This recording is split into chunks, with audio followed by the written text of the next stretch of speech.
Sir, I stand here in support of this amendment of the Constitution, Order 1950, to provide inclusion of certain communities in the list of scheduled tribes.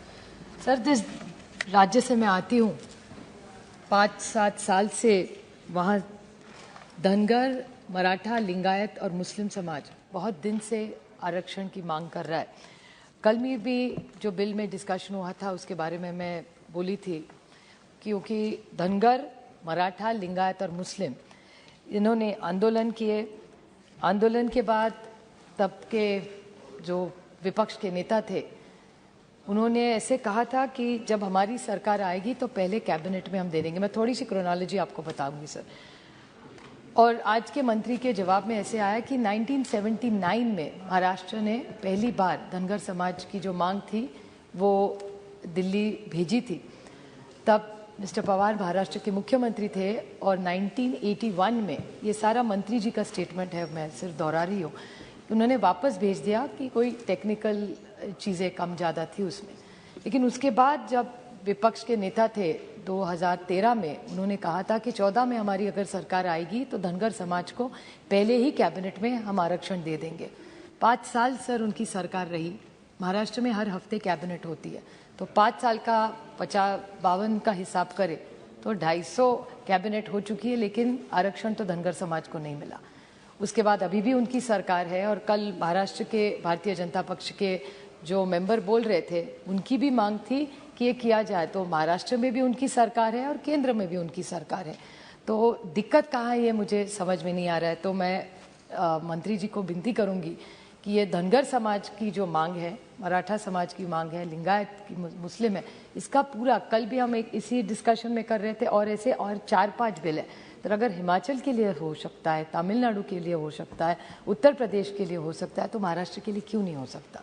और क्यों नहीं एक comprehensive bill, हर piece bye piece, एक टुकड़े करके एक राज्य का बिल ला रहे हैं? क्यों ना एक देश के लिए जहाँ जहाँ से मांगे आ रही है। और मंत्री महोदय ने उनके जवाब में आज सुबह कहा कि जब महाराष्ट्र से प्रपोजल आया था उन्होंने एक कमीशन के बारे में बोला था। जी, एक महाराष्ट्र ने कमीशन, जो विपक्ष के नेता थे 2013 में, वो मुख्यमंत्री बने 2014 में और आज महाराष्ट्र में उप मुख्यमंत्री है। उन्होंने एक कमीशन बैठाया था जिन्होंने ये धनगर समाज की रिक्वायरमेंट को रिजेक्ट कैसे दिया। जो रिपोर्ट मैंने देखा नहीं है लेकिन पेपर में पढ़ा है। मेरे ख्याल से अगर इतनी बड़ी समाज मांग कर रहा है, ऐसा कौन सा आपने सर्वे, किसको जिम्मेदारी दी जिन्होंने ये इतनी मांग रिजेक्ट कर दी? तो मैं महाराष्ट्र सरकार और केंद्र सरकार को, क्योंकि जवाब में मंत्री महोदय ने कहा कि जो मांग आएगी मैं राज्य से बात करूंगा, तो मैं मंत्री महोदय से विनती करूंगी कि आप प्लीज़ महाराष्ट्र राज्य से बात करें और धनगर समाज का जो प्रपोजल 79 में भेजा था वो 81 में क्यों वापस गया। उसके बाद महाराष्ट्र की भारतीय जनता पार्टी की, मैं इसमें राजनीति नहीं, मैं सिर्फ क्रोनोलॉजी आपको बता रही हूँ, तो उन्होंने जो कमिटमेंट दिया था उसका क्या हुआ? उसके बाद वो जो कमीशन बैठा गया उसका रिजेक्शन क्यों आया? क्योंकि किसको दिया इन्होंने कि इतना बड़ा अन्याय, इतने समाज को जो न्याय मांगने की कोशिश कर रहा है, हम सब उसमें साथ हैं। हर पार्टी का मानना है, भले भारतीय जनता पक्ष हो, कांग्रेस हो, शिवसेना हो, सबकी मानना है कि धनगर, सो एक वॉइस में सारे जो महाराष्ट्र के पक्ष है, अगर वो कह रहे हैं कि धनगर समाज को रिजर्वेशन दे तो दिक्कत क्या है? आपसे तो 303 MP है, यहाँ तो कोई दिक्कत नहीं है ना। महाराष्ट्र में अभी ईडी सरकार, ईडी मतलब एकनाथ और देवेंद्र, वो खुद कहते हैं, मैं नहीं उनको ईडी सरकार कह रही हूँ, वो खुद को ईडी सरकार बोलते हैं। अच्छा, तो ईडी सरकार ने अगर कहा है कि हमको ये आरक्षण दे, तो मेरे ख्याल से उसकी क्रोनोलॉजी देख के आप सब ने सोचना चाहिए सर।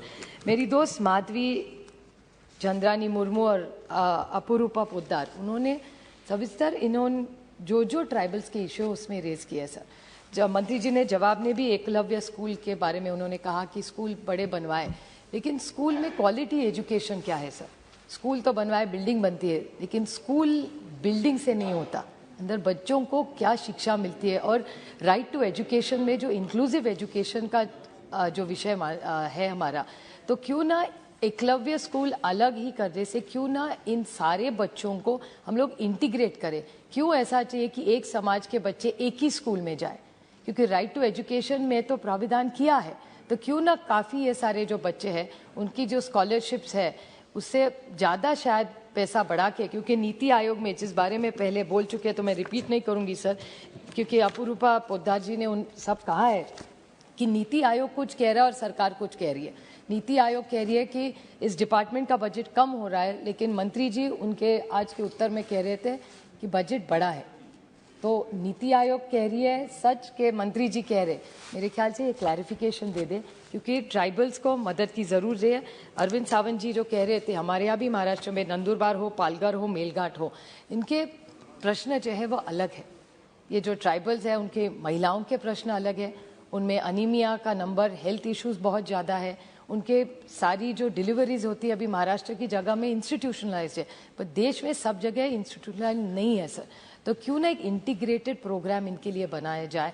ये टोकनिज्म नहीं है कि नाम बदल दिया, उनको SC ST में डाल दिया, इतने से नहीं होगा sir. We have to make a huge social impact of genuinely being good to them, and only budgets not, we will have to have an inclusive larger programme.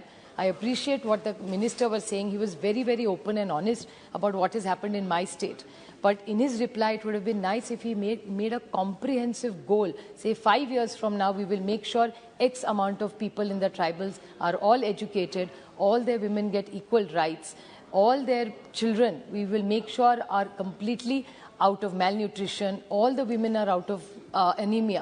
So these are larger targets. We cannot just look at tribals in one small way, and I don't think charity is what they are looking for. They are looking for fair inclusion, rights on merit, and I think this world is working towards merit. So why can't they also get things, because they are citizens of this country, and I think we all owe it to them. So I take this opportunity again to request the Honourable Minister, ये सरकार 303 इतनी बड़ी आपकी यहाँ है, महाराष्ट्र में है, तो मराठा समाज, धनगर समाज, लिंगायत और मुस्लिम समाज को जरूर आरक्षण का सोचे। ये आपका इलेक्शन मैनिफेस्टो का कमिटमेंट है, 8 साल से पेंडिंग पड़ा है, वो प्लीज पूरा करें। Thank you sir. Thank you.